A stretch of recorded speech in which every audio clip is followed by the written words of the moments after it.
nanti Rachel, let me pilih dokter.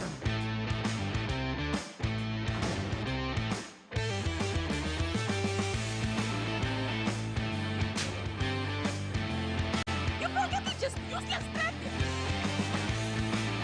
Are you guys talking about me again? You know that I will never marry anyone except for you. To me, you are by far the most beautiful girl in the whole world, and you always will be. How many times do I have to tell you I'm not having an affair with Lena?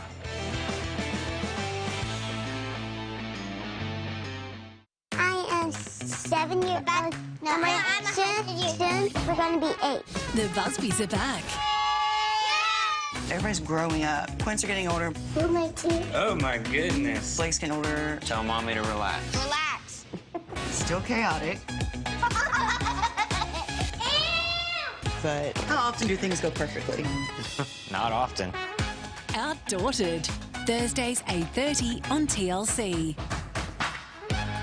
Digicel TV, home of rugby league. Dial *515# to subscribe.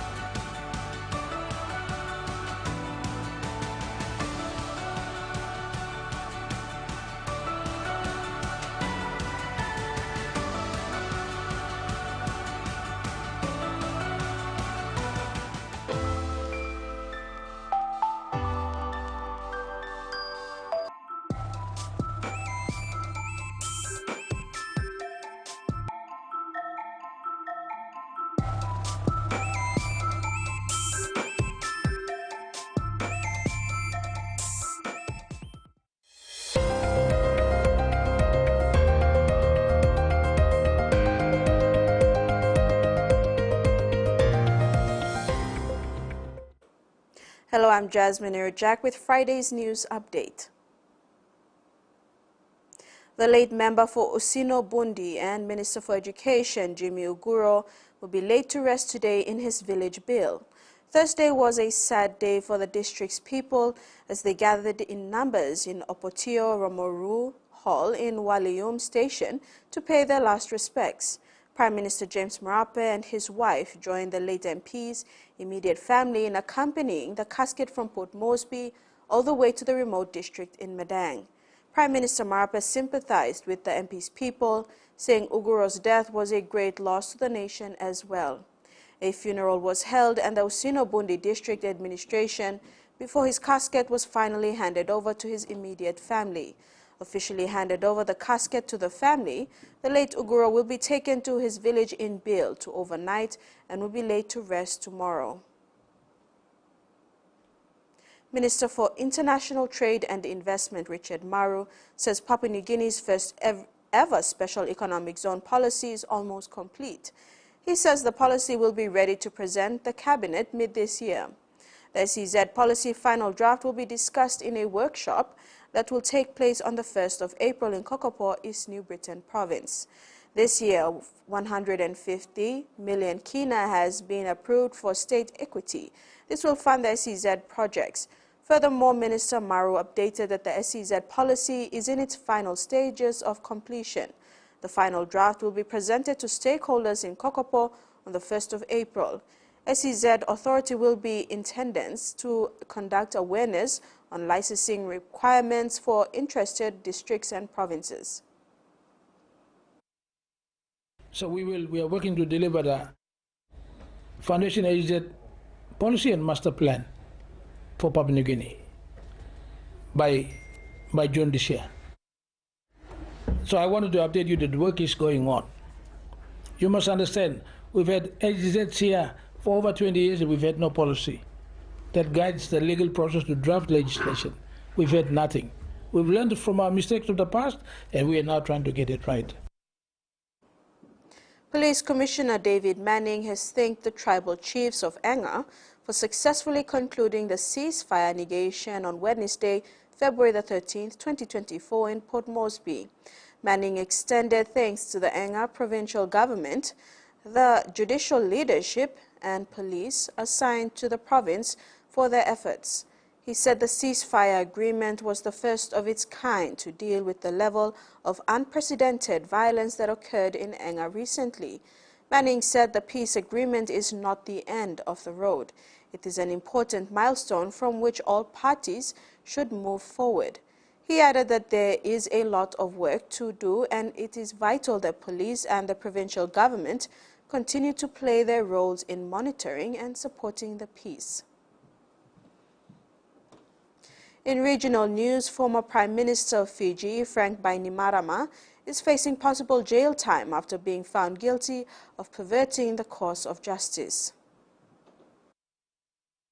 Pretty early now, so we can't really tell for sure how the country is feeling, but we're already seeing some indications from both sides, people that are pretty shocked and disappointed, and then there are others who are celebrating, who are seeing this as the law taking its course. But in the coming days, we will be sure to hear from other people. This was a man who was extremely popular in Fiji for the better part of 2 decades, leading Fiji for 16 years. So it's quite a big news week for us here. Yeah, most certainly. Well, staying in Fiji, and this week the health minister revealed a big uptick in the number of HIV cases in the country. What was the cause of that? Well, right now they're attributing it to 2 very disturbing trends. One is the increase in drug use. As you might have known, over the last several months, we've had major drug busts, cocaines, heroines, methamphetamines, which were understood to have been on its way to Australia, captured here with the cooperation of local authorities, with, of course, the Australian Federal Police. And what we're seeing now is that the increase in intravenous drug users may be driving this increase in HIV cases. However, the government is also seeing an alarming new trend where it's teenagers, young people as young as 15 years old, contracting the virus from other young people. We are now, Dan, in the top 2 of infection rates in the entire Asia-Pacific region, sadly. The Great Barrier Reef has been hit by its 5th mass coral bleaching event in the past 8 years. Barolin Rocks off the coast of Bundaberg. It's a haven for marine life, but the corals are turning white. So it's not all the corals, but there are lots of patches that are growing and getting larger.